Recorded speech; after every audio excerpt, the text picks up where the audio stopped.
tried selling drugs, like it didn't work. I tried to even do the little scam and stuff, it didn't work. Mm-hmm. So I'm like, what is my calling? You know what I'm saying? Like, as I know, deep in my heart, I don't want to be 50, 60 years old still, like, trying to figure it out. Yeah. I'm like, with the world we live in and how everything going, like, I should be able to at least take care of my family. Yeah. But I never thought it'd be music. You know what I'm saying? Yo, yo, yo. It's your boy Hakeem, and you are watching Our Generation Music. And today, man, I got the one and only with me. Yes, Rio Da Yung OG. And yes, sir. Y&J is also here with us too, man. Yeah.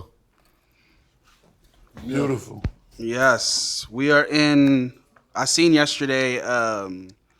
first and foremost, actually, I gotta get into this. The first time hearing you, I heard the song Movie. And to this day, it's like...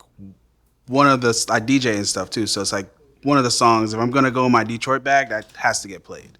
You know what I mean? The intensity in that song, the bars, the build up. Oh my, just crazy execution. Like, I love that song. I love the reaction I get when I play it, or even people like, you know, discovering it now. You know what I mean? Because you're growing. And yeah. But what was I gonna say? I seen on your story, you professed your love for LA, and this is your second favorite city. Why is LA like your second favorite city? Because it's also my second favorite city too, you know, being from Jersey and everything. I think it's because like they show me so much love out here. It's like since I've been rapping, I think LA been like my top city, and my numbers come from the streams and stuff. Yeah. And it's so big and different from home. Mm-hmm. Like every day just look the same, it don't snow. And so I don't know, I like the mood LA give me. It's like, it motivates you being here because you're seeing so much stuff every day. Like where we come from, you ain't finna see no Rolls Royce truck on the daily. Mm-hmm. You know what I'm saying? Just small stuff like that be making me like, it made me more interested in living here. It inspires you to, you know, live lifestyle and get more money. Exactly. Yeah, I think that's one of the things that LA does definitely do, because you can just drive, You've been to Erewhon before? Mm-mm. You got to go to Erewhon. It's like the high-end grocery store. It's the high-end grocery store. I definitely want to see you go to Erewhon, because I want to see you see those Erewhon prices, because you'd be like a tomato for $15. Like, what's the difference? Like, well, there is organic shit, you know, being, you know, whether it's eggs being raised, right, carefree, and then plants not using certain pesticides. So things are good, you know, health-wise. Mm-hmm. But a fucking tomato for $15 or a smoothie is crazy. Like, you know what I mean? Like, that shit is definitely insane. You got your sold-out show today in at the Belasco. Definitely a big moment. It's your first time in LA too, performing. Yeah, performing. Yeah. Yeah. You already just left the pop up with Deso Dub, so you got to see some of your fans that are probably going to be at the show later on today. Yeah. What was that like? Even just, you know, at the pop up. That was crazy, man. It was a line rap. We got there at about 1:40. Mm-hmm. It was a line at 11 o'clock wrapped around the building. Yeah. And it was just, we was up there for about 4 hours. It was just all love, man. I just took 1,000 pictures, signed autographs, just really connected with my fans, you know what I'm saying? Yeah. Because I never even did a meet and greet or pop-up or nothing. So this was like big for me. Yeah. Most definitely. Well, did your fans like relay any, you know, usually oftentimes you do a pop-up meet and greet, your fans kind of relay something to you like, oh, your music saved me or whatever. Yeah, it was this dude, he was saying like, because we was taking the picture and he was like, he damn near was finna cry. Like, he had a look in his eye. He like, man, you don't know how much you helped me get through like high school. He like, I was almost on the verge of committing suicide. Damn. And that shit, like, because at first I was just and when he said it, I kind of looked at him. And I'm like, damn, that shit really like touching people, you know what I'm saying? Because it's like, I don't even make music I don't feel like I make music like for that, but But also too, music is like it's infectious. You know, the Exactly. beats you're choosing. You know, little parts where you rap about real things going on. Like those it little might things be can one bar. You know what I'm saying? But one bar can save a nigga life. exactly, one, literally. one bar can make a nigga go hustle harder. Or your story. Cause that's like an Instagram caption at that point Yeah, too. for It's sure. like, nah, like when you said that, bro, like I went and ran up 100,000. I went and ran up 1,000,000. Yeah. You know, so it's definitely those little interactions I always love and always hearing about. And now to go to the show tonight and like to see them turning up in LA for the first time, this is a moment for them, but also a big moment for you. What are you most looking forward to tonight, performing and everything? I just want to see like, cause we just got word that it's sold out. You know what I'm saying? So I just want to see the love, really, like Mm-hmm. see if they know the songs word for word and how the crowd reacted. Like, cause the first show that we did that was diverse was in San Jose the other day. Mm-hmm. But before that, it been all really like younger white boys and Mexicans every show. Mm-hmm. And that was like new to me because I'm like, I didn't know I had a, That fit you know what I'm saying? demographic, It yeah. was that strong. When we went to San Jose, it was everybody in there and it was like packed. And it was just like the way they was reacting to the songs and knowing the words is like, Mm-hmm. it's like a different feeling, you know what I'm saying? What's been one of the songs that's been ringing off, like when you perform it, like since you've been on the tour, like that one song, like, oh yeah, this is a movie right here, I think that's it, yeah. literally movie. Yeah. Yeah, Movie. I mean that's Cause it's like when the beat and just the vibe of it. yo.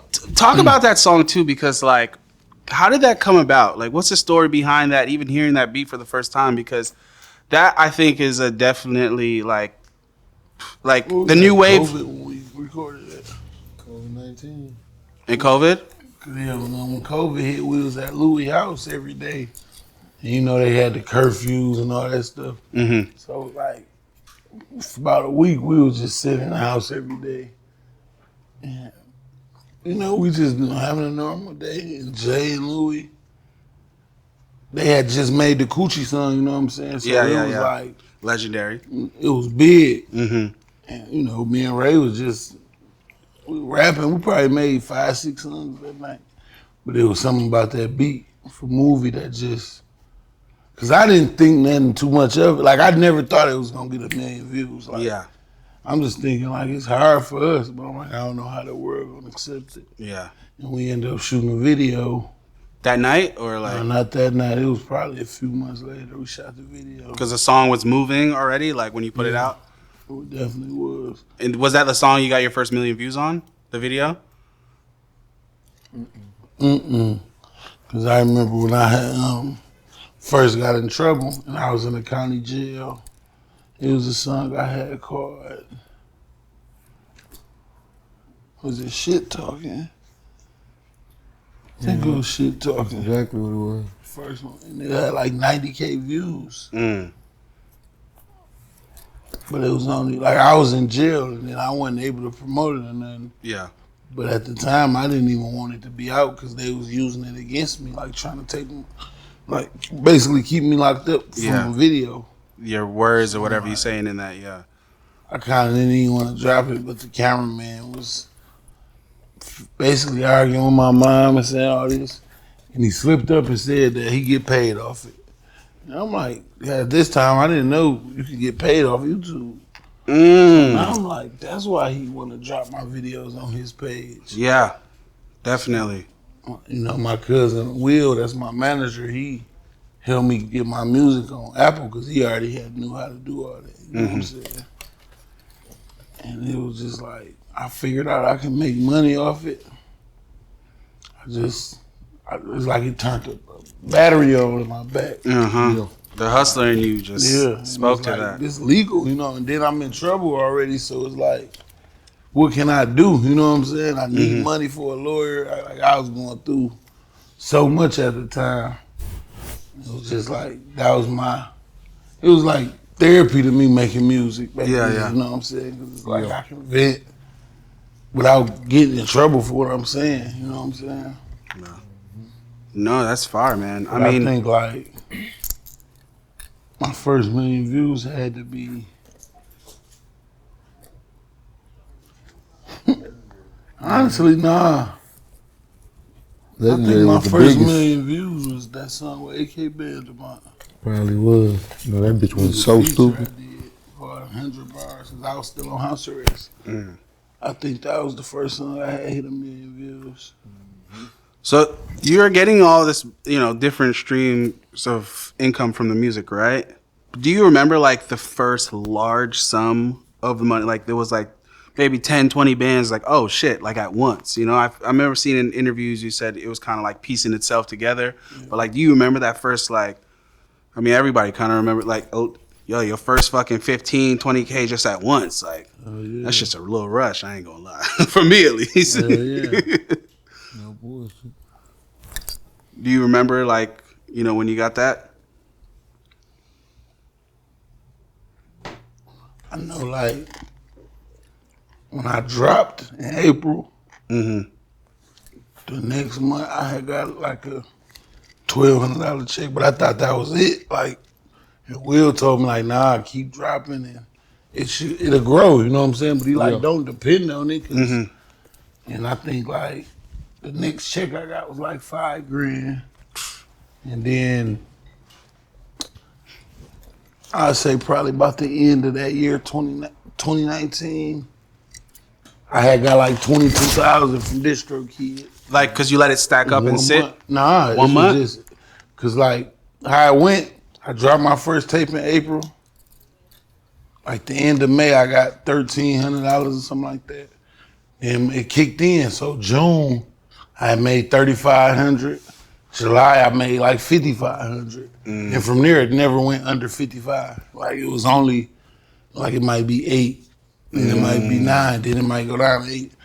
But by the end of the year, I think I had got like a $22,000 check from DistroKid, and that's when I knew it was real. You know what I'm saying? Yeah. Because when I caught the case, I was staying with my mom. I had just had a baby, and I was like down on my luck. Like I didn't have nothing. Yeah. And I dropped my first tape April 9th of 2019. On Thanksgiving Day, my pre-trial officer had let me move. Because I kept asking him, can I move? Because before I got indicted, me and my baby mama had just got a house. But when they raided the house and I caught my case there, when you go home on like a pre-trial bond, you can't be at the house where you was arrested. Yeah. So they made me go back to my mom's house, but I didn't want to be there because it was so many people living in the house, and then I got my son and my baby mama. I just didn't feel like a man, like living with my mom and all this. So by November, I had bought me a house. And I never forget, because I had my first, like, I ain't gonna say big purchase, but the first thing I bought that was like crazy was I bought me, my girl, and my son, my clear coats. And at the time, I counted all my money from the banking that I had like $45,000. And I was just shocked, like, and then I'm kind of knowing now that it's gonna come every month, so now I'm trying to think of something to splurge on. And I always wanted a Rolex, so I had called my boy Lou Graham. I'm like, man, how much could I pay for a good Rolex? And he told me anywhere between like 8 and 10,000 for a plain one. So I'm like, all right. I called, like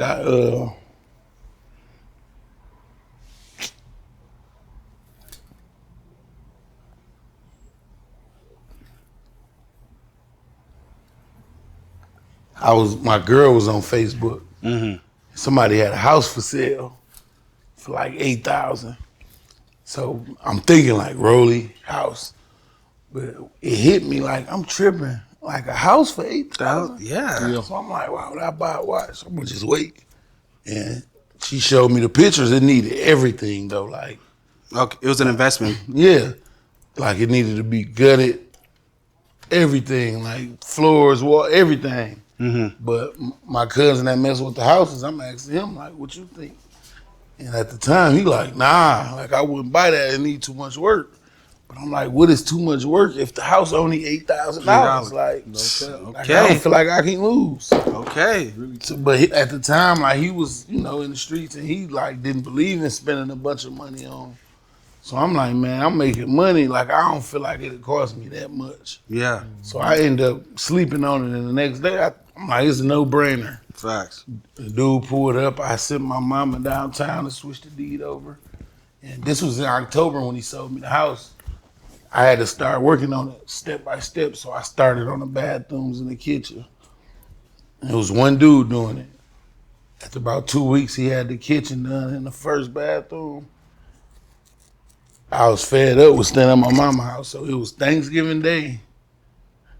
Well, it was the day before Thanksgiving. My pretrial officer let me move and transfer my box. So on Thanksgiving Day, he gave me a pass. I went back to my mama's house, ate and stuff. When I got back home, it was like the biggest sense of peace I had because I'm like, this is my house. Like I own it. Like nobody could pull us out. That's a good feeling, man. You know what I'm saying? So it ain't take me long because on Thanksgiving Day, I basically went over there and I was sleeping on a mattress in the living room, using the Wi-Fi off my phone to watch TV. And I left my girl and my son at my mama's house because my son was still real little and there was nails everywhere and stuff. And then my baby mama was pregnant with my daughter. So it was like they painting and doing all this stuff. So I told them to wait. By Christmas Day, my house was fully furnished. Like if I made a video, it didn't even look like the same house. I had carpet, new plugs, light covers, TVs on the wall, furniture, refrigerator, like everything was done. And it was a situation. My house ended up getting shot up the next day. After everything was done? I was only there 31 days, and it didn't even have nothing to do with me or nothing. So it was like, it had brought me back down, like mentally, like I was ready to give up. Because I'm like, I just worked so hard for this, and like, this was the biggest accomplishment. Like I just bought a house that I own. Yeah. And now I don't even feel comfortable there, you know what I'm saying? So I kind of had to start over.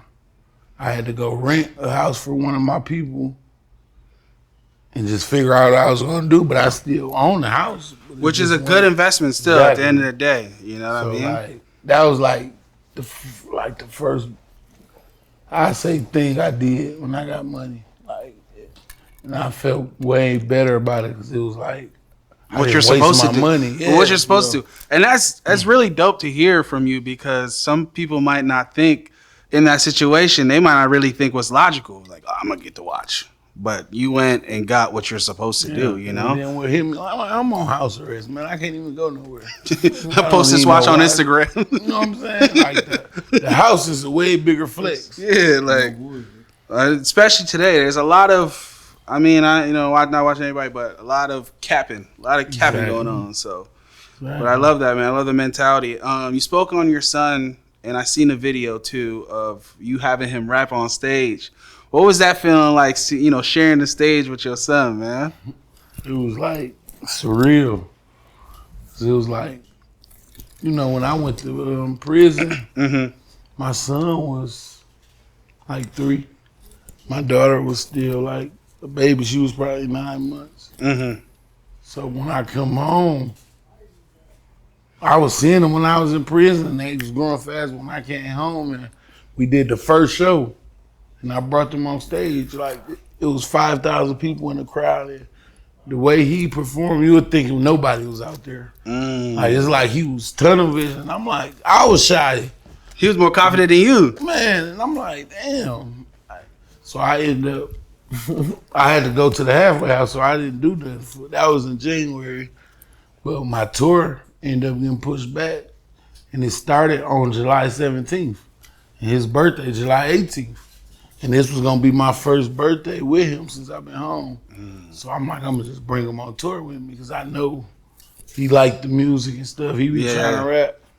And that shit was the biggest shit. Like, he stayed with us for like 5 or 6 days, but he had to go back and start school. But he was like comfortable, man. It was like, damn, he might be, he might end up This is what he do. Yeah. When I was that age, I know I'm still shy as a grown up. Yeah. I wouldn't have been able to even stand in front of that many people. You know what I'm saying?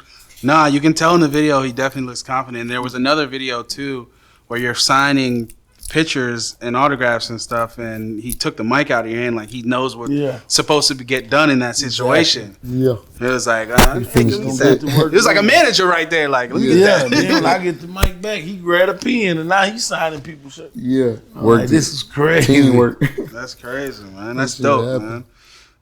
Hopefully one day when I have mine, we'll share some moments like that. You ain't got none? None. I'm a 25-year-old. 25. Good, I'm 29. Hold on. I was gonna say, damn. I'm 29-year-old Jamaican with no kids, man. That's a blessing, though. Yeah. It's a real blessing. Yeah, I guess now I just have to really choose my baby mama. Yeah.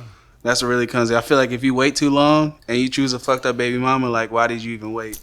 Yeah, it get bad. You dropped your debut album, Flint. You dropped it on a Sunday, which is also 810 Day. Just to, let the fans know that aren't from Flint and know what 818 Day looks like. Like, can you describe it, like, and let people know, like, what does that day look like? Because it's a celebration, right? Yeah. Like, I think before I went to prison, was they celebrating like that? Twice. He said they did it twice. Yeah, I think like it had just started around that time. So I never really experienced it yet. 'Cause I've been gone. And they say every year it been getting bigger and bigger, but like we was gonna drop the tape on July 17th, the day I came back to Flint. So they gave me a proclamation. The mayor wrote me a letter and stuff. Oh, fire. Did a giveaway. But the time kind of got weird, so it made sense to do it on 810 Day because that's the area code. Yeah. And then it was more different because it fell on a Sunday. People usually don't drop on Sunday. Off cycle stuff. Because it's like the system don't read it. Yeah, like it's an my off cycle. album really not out to the system yet. Yeah, it's Friday. It's an off So cycle. for it to be out less than 48 hours and we already got 20 million streams. Okay. Like we growing. We going somewhere. And I seen the pre-sales went up too. Exactly. We was number 30 on the charts from Yeah. pre-sales before it came out. Before it came out, right next to Drake.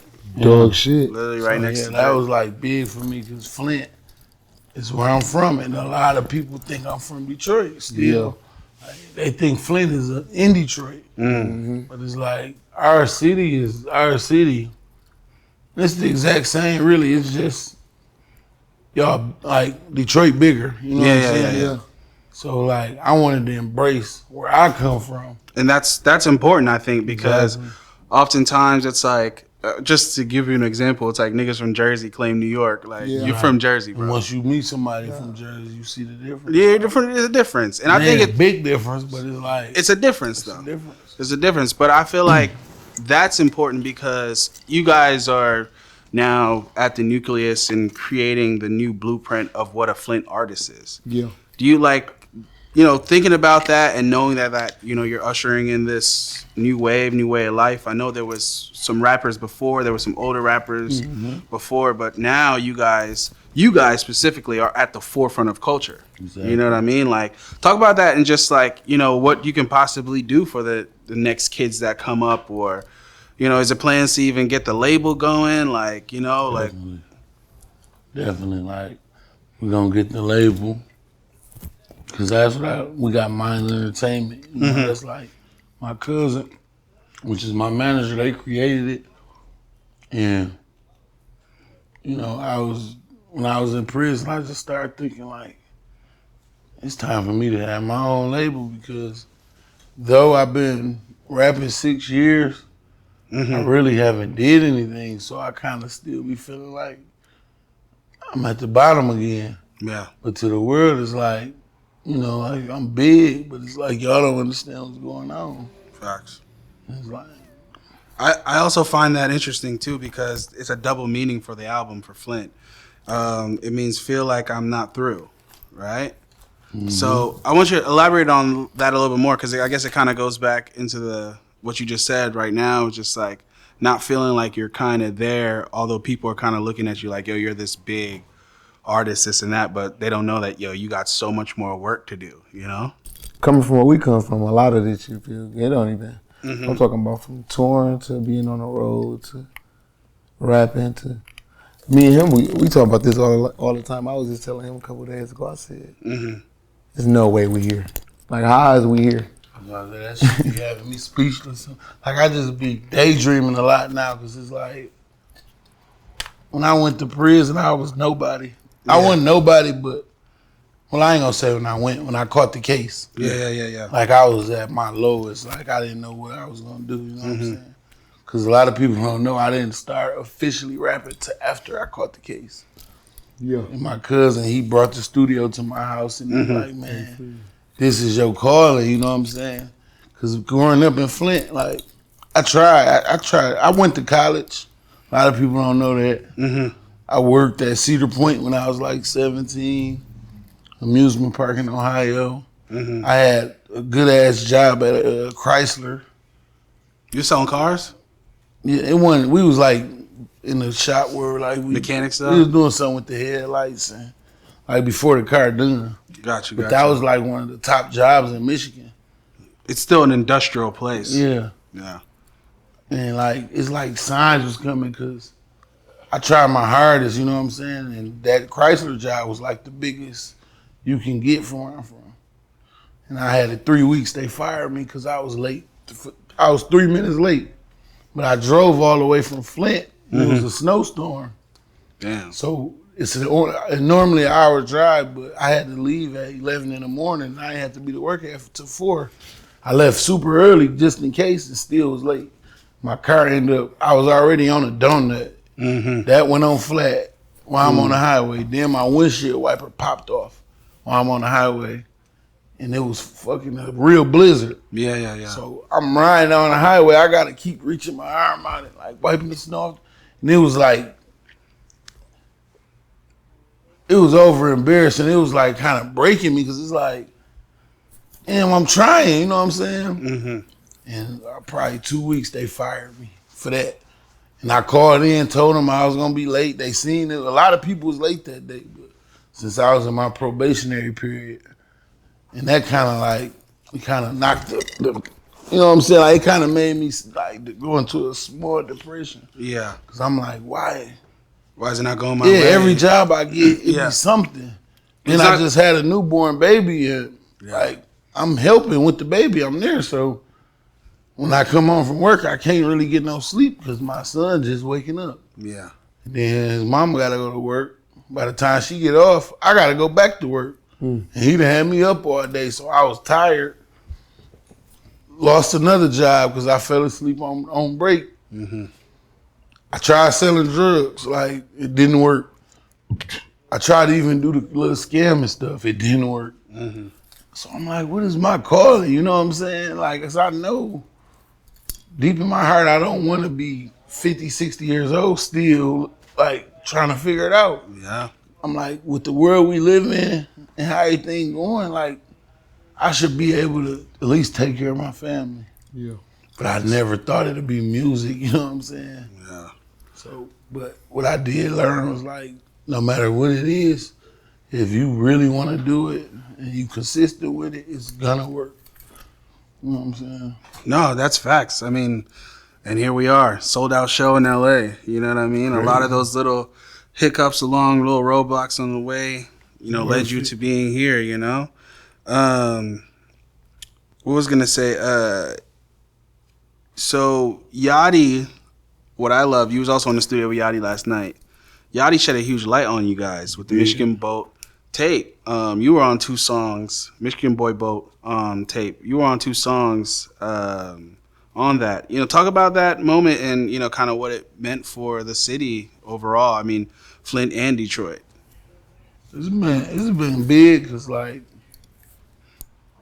Detroit, I can't really, because Detroit kind of had they got Eminem. Like a lot of big people come out of Detroit. A lot of people go through Detroit. But my city was like, it's unheard of, man. Like the last rappers we had was Dayton Family. Yeah. That was in the 90s. So, and then like when I came out, everybody thought I was from Detroit because I was with Peasy, and so Detroit accepted me. But before that, Detroit didn't listen to Flint music. Like, it was kind of, we bumped heads with Detroit growing up. We listen to their music, but they don't listen to our music. Yeah. With everybody thinking I'm from the east side of Detroit, it made the fans gravitate. Then when they found out I wasn't, it was like, oh, well, Flint, yeah. And now it's a light on Flint. Yeah. Because if we can make it past Detroit, like, in order for us to make it from Flint, we got to get past Detroit. If Detroit don't accept us, we probably ain't going to go far. Because there's way more people tuned in with Detroit. They got football teams, and it's just so much. It's a bigger city, you know? So it's like, once I did that, Flint became a thing. A lot of people still didn't know. Like, a lot of people still to this day think I'm from Detroit. But that was the main reason I named the album Flint, too. Because, like, I want to make it known. Like, yeah. Because now it's time for me to bring some light on my city. Well, yeah, in a sense, it's like Eminem started in Detroit, and he was the guy. Now you're the guy from Flint, you know? Exactly. You know, and that's where you want to take it and everything. But yeah, I love that moment with Boat having you guys on the album. Yeah, that was big. That was big. You know, he's one of the biggest artists of his generation, and him having all you guys while you guys were moving towards the forefront of culture was this damn near the biggest billboard ever for Detroit music, for real. Yeah. And the music was fire. You and Bo have recorded a lot of music. There was talks about a project, like a collab album. Like, what's up with that? Like, it's really up to like him and his team, because the way we was doing it, like, I'm down for whatever. You got you. You know what I'm saying? Like, but I know with his team, man, he bigger. Certain shit he might not even want to drop. So it's like, I just been going off the flow with him, but it's definitely in the work. Well, now that I'm out and I'm moving around, and I know it's gonna happen. Yeah. Like, I just was with him all night, you know what I'm saying? He want me to pull up on him now, but for him doing what he did for us, I feel like we gotta do it. Yeah, I think that'll be dope. He actually helped us. Yeah, he definitely did. We actually helped each other, honestly. True, yeah. There's people like from the streets that never listen to Lil Yachty. Yeah, they listen to him. Yeah, exactly. It was a good synergy and crossover. Like, you guys both shake do stuff like that sometimes, because we don't gotta keep stopping at stores. You know what I'm saying? Yeah, definitely. The thing with the new album is the switch in tempo. Some more slower songs. Like, was that intentional? So some of the fans are, I think that was kind of new for them to kind of digest and see this growth in you and everything. Talk about just doing that and giving this whole different vibe to your debut album. Cause like when I came home, we was in Atlanta. That's where I moved to. So when the first couple weeks I came home, I was like recording at Sunny Digital Studio a lot. And I was just telling all the producers, like, I want a different vibe now, because every time I tell somebody to send me a beat, it's a Rio type beat. And it's like, I'm tired of that's easy. Like, yeah. So I do 88 songs that first 2 weeks. Yeah. And it was like all off different beats. I had Zaytoven in the studio with me. I had like 4 or 5 different producers, and I was just picking. I'm like, run out of beats. Yeah, like, I want to hear me on a slower beat. Yeah, because a lot of songs, like Legendary, I rap on top of my bars. Like, I be rapping kind of fast. And for people to remember this word for word, I'm like, how big could I make it if I dumb it down a little bit and make it to where they can actually repeat it and understand what I'm saying? So I was telling them, like, change the tempo and make it a little bit calmer, but I'm going to still try to mix in, you know what I'm saying? Yeah. And, like, half of the songs didn't even make the album. That sound like that were a little slower? Yeah, like, it's a few that did, but those, like, more recent. And they was the same producers, really, but they were just making different kind of beats. Yeah. But I was kind of trying to save them big features that I got for, like, the big, like, producers with the tempo and shit Big the fan. industry rappers. Got you. To put them on the songs for features. Yeah, because like what I've been noticing lately, like even the song I dropped, Sneaky B. That's I guess it's kind of different from what my fans used to, but I remember when I dropped it, they was like tripping, and I never dealt with this where I had like negative comments on my post when I upload music or something, and they was like, "Oh, this thing, we need the old Rio back in this phone." But I noticed that song grew faster than any other song. Like the songs that they was like, saying this like more like it. That song blew harder, but it's like they talking about it, whether it's good or bad. All publicity is good publicity. Exactly. You know what I mean? At the end of the day, it's gonna work. Yeah. Yeah, I feel like that's kind of going back to the fans. I felt like that was their only takeaway of something that kind of threw them off a little bit, or like something new. But you as an artist, you got to grow. You know what I mean? It's not like you literally gave them the whole album of slow songs. It's like, I'm gonna give you a little bit of what I'm on now too. And it's the old shit. I'm gonna mix it up. That's exactly what we did. Like, we gonna show y'all, cause really, I wasn't even doing that. I was just doing a lot of features. Like, I had just went on a run with doing features with females and people from down there. Yeah, and they beat selection is different. For sure. So when people was hearing me on that stuff, they are, this ain't, we need that real. But they not knowing I'm finna drop this tape. Yeah. And it's finna have everything on there, like the old Rio, the new Rio. Because I don't want to be the same. Like, I want to grow.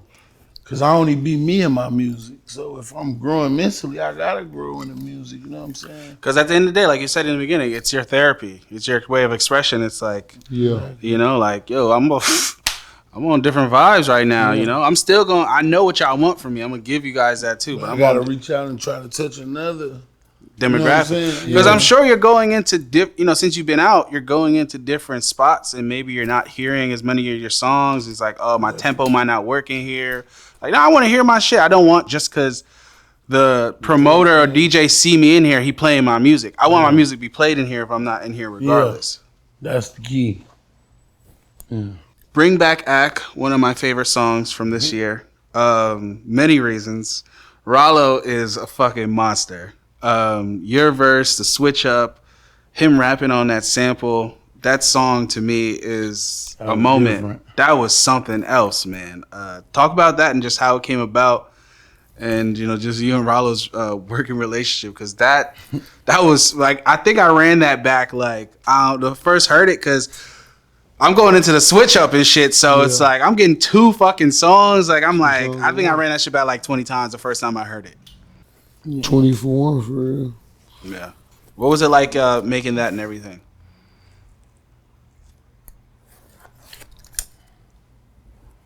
It was like,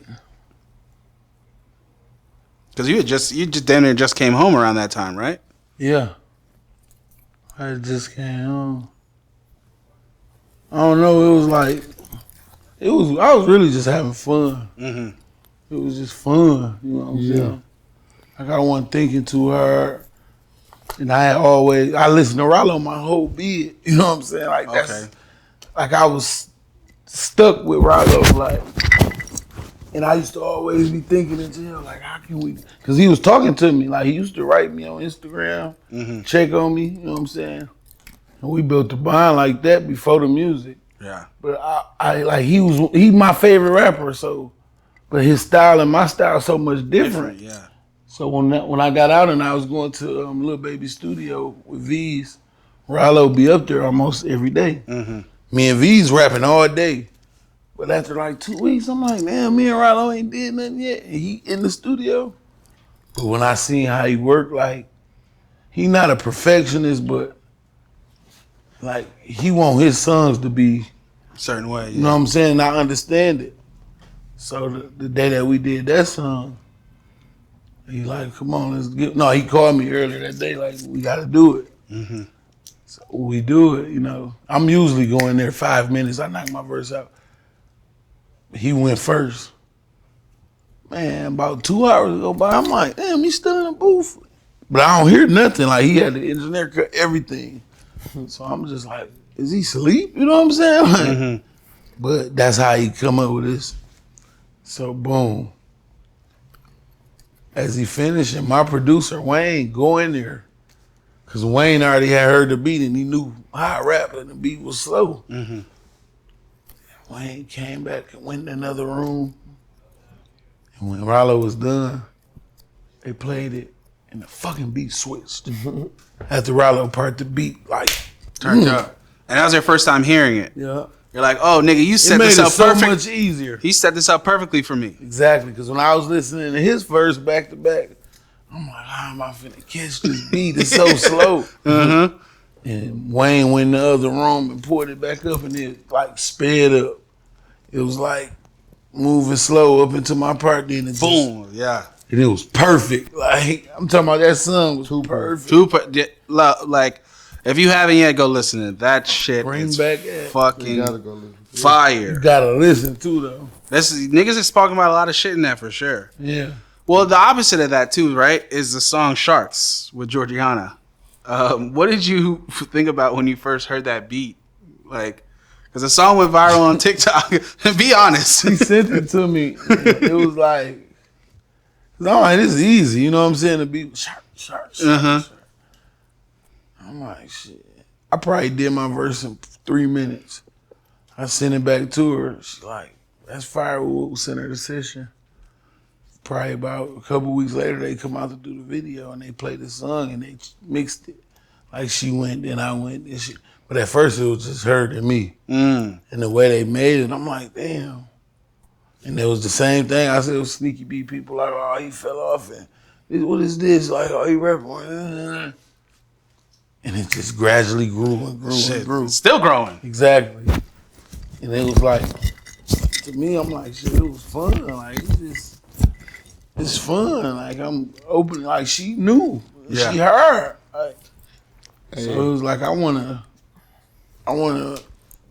just have fun with it. I don't want to take it too serious. Gotcha. Yeah. And there's Hey, I'll always be the one by his side telling him too, like, hey, look at this doing this doing this. Yeah. Oh, Like, you showing him, yeah. I be on the internet like on the number side and shit going by anything like that. I be on it, so I be letting you know, like, hey, this shit doing this or this shit doing this. We be already knowing though. We got a gift of just knowing it's gonna happen before, so we already said. But while it's growing, I be showing them like, look, like it was #1 on TikTok. He ain't even know. Like it was #1 though. Like literally. No, like, I remember. Like, he ain't even know. It worked. I mean, even the video's kind of silly, That shit but be it's hard. funny. But Sorry, they can't move. Because I was on house arrest, so there wasn't much we could do. They put the sharks in the pool, and it was just perfect, man. Like, Yeah. it came about perfect. Yeah, that shit was serious. yeah, no, shout out that. I seen in the interview too. You said while you was locked up, you was in the hole for 4 months. Yeah, I mean, for anyone that's twice. So how long did you do in the hole, time wise? Right around like, I don't know. It was 4 months, like one time, months, 8 months. basically. But it wasn't together. It was like But 4. Then I moved. They moved me to another prison. Then I went back for like 3.5 months, 4 months. And then at the last one, I went back to the hole again. Matter of fact, for 2 weeks at the last spot I was at. What is your thoughts? Wow. Actually, I did 2 weeks twice. So out of my whole 3 years, 8 months, I probably spent nine months of it in the room by myself. What is your thoughts in there? Because that must be crazy. Like you're. Like, I ain't gonna lie, that's like a mental. Like, you have to be strong. Like, you have to be mentally strong. There's people in there that's losing their mind. Like, then, like, at the first hole I went to, they got a such thing called a shoe diet. So they only giving you, like, small portions of food. Then they so lazy, the police give us our last meal at 2:30 before shift change. Now, dinner in the Fed is supposed to be caught between 5 and 6 o'clock. Now, when you're in the hole, you don't have no commissary, you don't got no use of no phone, like no outside, no window, nothing. Like just a shower and a bed in the room and a toilet. It's like What were your thoughts like? What were you thinking about? Like, what were I your used to just dreams think like? about Like, home, like, and then what was even worse on me, the first time I go to the hole, I didn't get the car home for like 65 days from the first day. So they didn't even know what was wrong with See, you. my baby mama knew though, because I went to the hoe from the visiting room, basically. Like, so she knew. I told her before I turned, because you got to walk yourself to the hoe at the camp I was at. Mm-hmm. So I called her and told her they finna put me in there. But from my knowledge, I was getting right back out because I didn't have no shot. Like, I didn't have no disciplinary shot. Mm-hmm. It was just a thing where the warden wanted me off the compound, I guess. But I was confused because, like, I knew what the hoe was because when I turned myself in, I had to do 21 days in the hoe for quarantine. Mm. But in my head, I'm like, I can't do this for a month straight. Because it's like imagine being inside of this. Just that. Oh, For 102 days straight. Door never open.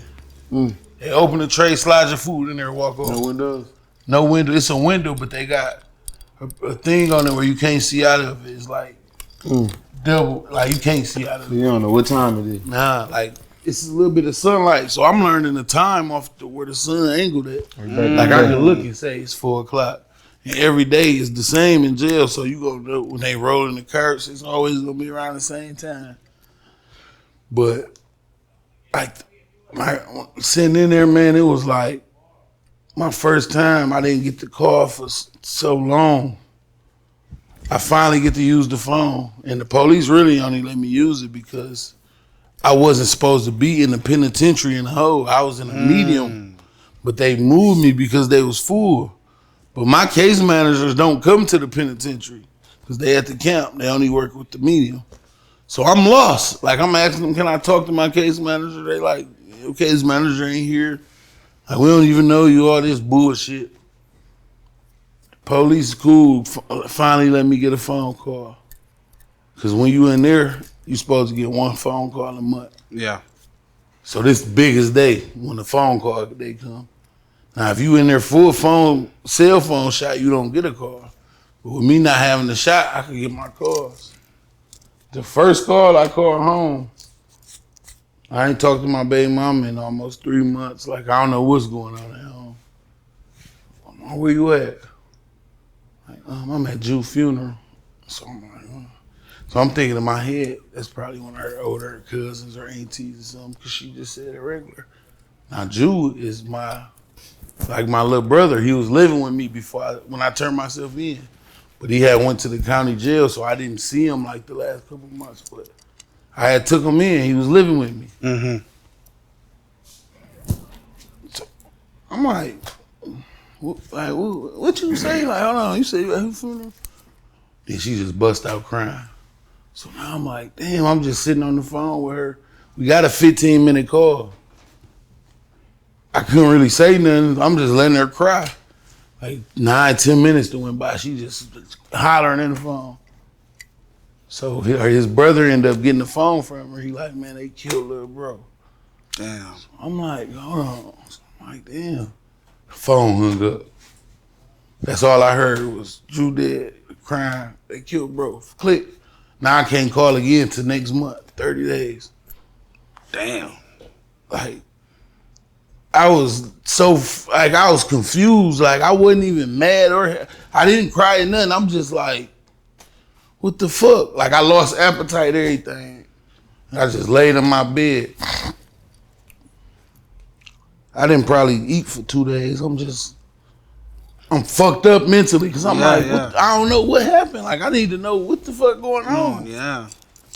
So after probably another 2 weeks, because this was like close to me being ready to leave, they finally got my paperwork together. They sent me to another prison. I get to the other prison. I was in transit for like 2 weeks in Atlanta and locked in the cell. But they had cell phones there, so I was using people's phones and kind of getting the insight on what's going on. Boom, I leave there. I go to another prison in Kentucky. As soon as I get there, it's like the end of November. The first week of December, the power go out at this prison. We in the mountains.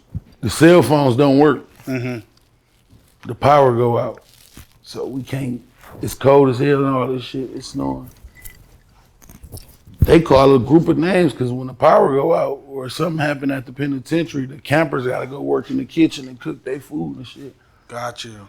So they call a list of people, they like, oh, you're going to go cook at the medium. But like that was kind of a privilege at that time because the power out and we can get food from over there.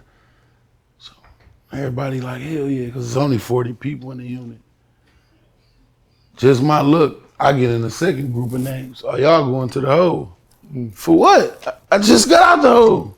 That's oh, crazy. we ain't got room. The power out. Man, you can leave us in the cell, bro. We got covers in here. The power out in the hole too, basically. And y'all don't give us covers in here or clothes. So it's like, I go back to the hole. Couple days, they let us out. The power's still out now. So when I come back,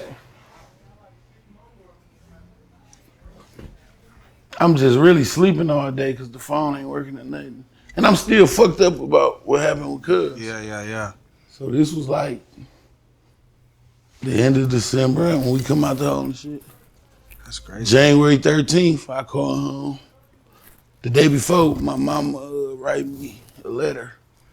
I get the letter, she said, you need to call Big Mama and check on her. It's my granny, like she in the hospital. But she was good when I left, you know what I'm saying? Mm-hmm. She was older, so, but she was good. So I'm like, yeah, because I didn't call home that much my first year. So I called the next day. My sister at the hospital with my granny, she like, yeah, Big Mom was sick. She had pneumonia. She good though. They finna let her go home. So I'm like, yeah, tell her I love her. And my sister ain't say shit. She like, I'm like, you ain't tell her? She like, she smiling, but she said she love you too. I'm like, was she sleepy or something? Cause like, she never been unresponsive. Like, she just tired from the medicine, woo woo, but she smiled like she heard your voice. I'm like, all right. So the next day I call home, my mom like, Big Mama gone. So I'm like, damn. I'm still ain't recovered from this. I'm like, damn. So it was like, damn. How do you like cope? Like there's a lot of stuff you be going through, man. Like, You have a honestly, when that therapist? happened, I started smoking weed again because I wasn't smoking. I got me some weed and I was just smoking weed every day. Listening to music. I was there for probably 60 more days. One day they just come and get me out of nowhere.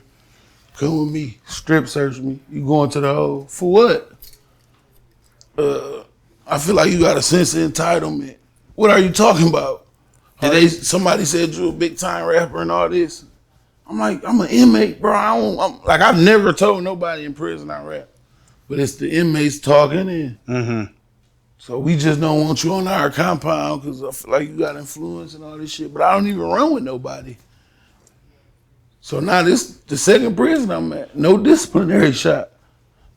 The rules say you can't put somebody in the hole unless they under investigation or they have a disciplinary. They put me in the hole. He tell me I'll be gone in 2 weeks when the bus come. He already did my paperwork. So I'm like, fuck it, I'll go because I don't like this spot anyway. Yeah. We in the middle of nowhere. My people really can't come see me. Like the phones ain't working. It's racist. I do 20 days. I just fucking did 106 days. Yeah. I look up, I'm in this motherfucker for 100 days. They ain't said nothing. I couldn't use the phone the whole time. I finally get a phone call. I call home. Call my baby mama, what you doing? Nothing, chilling. Woo-woo. We got to plan a funeral. For what? Your little brother died. Who? My blood little brother died. He took a fake pill. I'm like, what the fuck, man? Like, I'm finna stop calling home. Like, I'm in a hole again, and y'all tell me this shit. Now I gotta go back, and I ain't got nobody to vent to, talk to, nothing. Damn, man. So it's like, the shit was driving me crazy, but like, I guess I was so strong that I'm just like, man, fuck it. Like, there ain't nothing I can do. Damn. So when I get to Atlanta, I call her, she break it down. Oh, and you need to sell your house. I had let my little brother have a house. It get shot up. The police raid the house, find a bunch of shit. I don't know if people were squatting in the house or like, because I'm not there, you know what I'm saying? And my little brother, he just got out of jail probably a month ago. Damn. So I don't know who was really in the house and like left these guns here, but they raid my house, find guns. Now that's worrying me because I'm in federal probation. I'm in federal custody in this house in my name, and so now I'm scared. I don't know if I'm finna get some more time. And it's like everything just said, like, fuck it. They moved me to another prison. My granddaddy died. My mom and daddy, like, That's just recently. he wasn't even sick. No, that's my other granddad that passed the other day. This is my mom and dad. You know what I'm saying? So both of damn. And he wasn't sick or nothing. When I seen him, like everybody that died during that period, I was expecting to see them when I get home because my little brother was young. My granny she was in her 90s, but she was strong. Like Yeah. she ain't had dementia or nothing. Like she was cool. My granddaddy was a player. Like he was driving, moving around. Yeah. So I'm like, damn. And it just made me shut down. Like I didn't even want to call home no more for nothing. Like Just in fear of hearing bad news. I don't want to hear nothing else, man. 'Cause like I'm gonna end up losing my mind. Like, but shit, I just kept smoking weed and like trying to numb myself. And I'm trying to just sleep the days away. I want to wake up and it be tomorrow. Wake up, and eventually, shit. Cause I ain't even come home when I was supposed to go home in July. They wouldn't even. My case manager didn't put me in for the halfway house. It really wasn't nothing I could do about it. Then I get called with a cell phone. They put me in a hole. Get out the hole. Get caught with another cell phone. They put me in a hole, but I end up beating the second one. Then like a couple months go by, I go to the hole again from like an inappropriate hug with my girl in the visiting room, basically. But it was really the police. Hey, yo, you can't put a Fucking nigga with in a hole for that. Like, what? No shot. You know what I'm saying? Then they got to give you some kind of disciplinary. When they gave it to me, it was 2 weeks later. The policy says that you have to be served within 24 hours or you have to throw it out. That's due process. We still got rights too. But the lieutenant that was working that day had a thing out for me, I guess. Because he wasn't supposed to lock me up, but there's nobody here I can talk to over him. So when I tell him, man, you can't lock me up because the shot happened 2 weeks ago. He told me take it up with my case manager. But it's not going to help me after I done did the time in the hole. I can't get that back. So at that point, man, like the last time I went, I wouldn't even. As soon as I got in there, I cleaned my little area, put my shirt around my head, and just got, you know what I'm saying? Thugging it. I'm thugging, fuck it. Yeah. Like, Beating. I'm Thugging. trying to find cigarettes and shit in here now. Who got somebody like me alike? Who got pills from Med or Started getting used to it. like they turning me into a convict damn near. Damn. And it's like that shit was just like you have to be strong, bro. Like I seen so many people give up. Like whether it's telling and like demoralizing yourself, turning the drugs bad where they just lose themselves, becoming gay, like motherfuckers be giving up, they be weak. And it's like I had to motherfucking test myself like I can handle anything God throw at me, fuck it. And on top of this, I got my whole family dependent on me. Like while I'm in jail, people writing me letters from my family talking about they need money. I'm in fucking jail. Like, Damn. every time I talk to my people, they talking about what they need. I'm like, all right. And I'm still making it happen, but it's like, I'm feeling like I'm getting abused. Who the fuck is helping me? Like, Exactly. that's crazy, man. My guy right here, Freeze, if it weren't for him, I probably would have lost it. Like, he took my daughter her first field trip. I didn't ask him.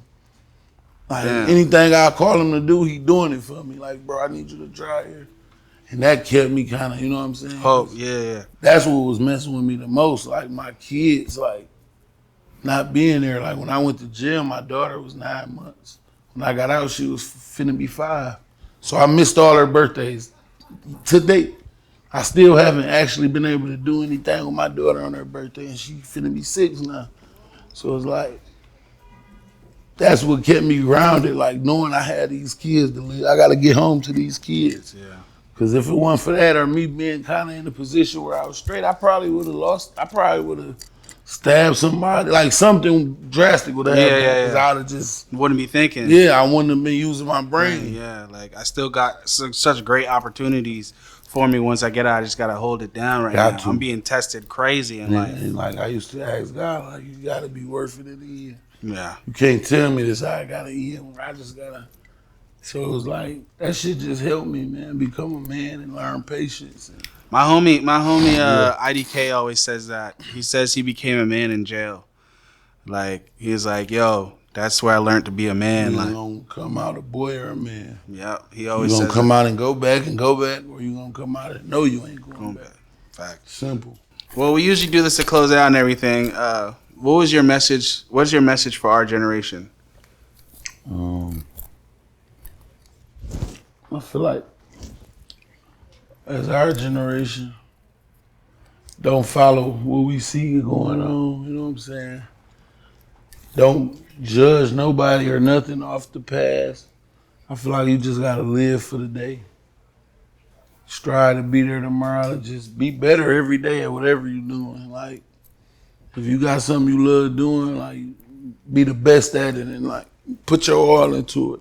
Because we beat ourselves. We only fail because of ourselves, like, if we give up, you know what I'm saying? Yeah. And that's the biggest thing, like, staying consistent and knowing you can do whatever you want to do. Mm-hmm. Don't give up and take the easy way out or feel like you can steal or don't even run the drugs or, you know what I'm saying? Like, sometimes you got to thug it out and build your mental muscles, you know what I'm saying? Like, try to be as strong as you can be in any situation because life is life. You only get one of them, you know what I'm saying? So like, we got to make the best of it every day. Man. Every day. Love that, bro. I appreciate you so much and thank you, man. I appreciate you, bro. Love, brother.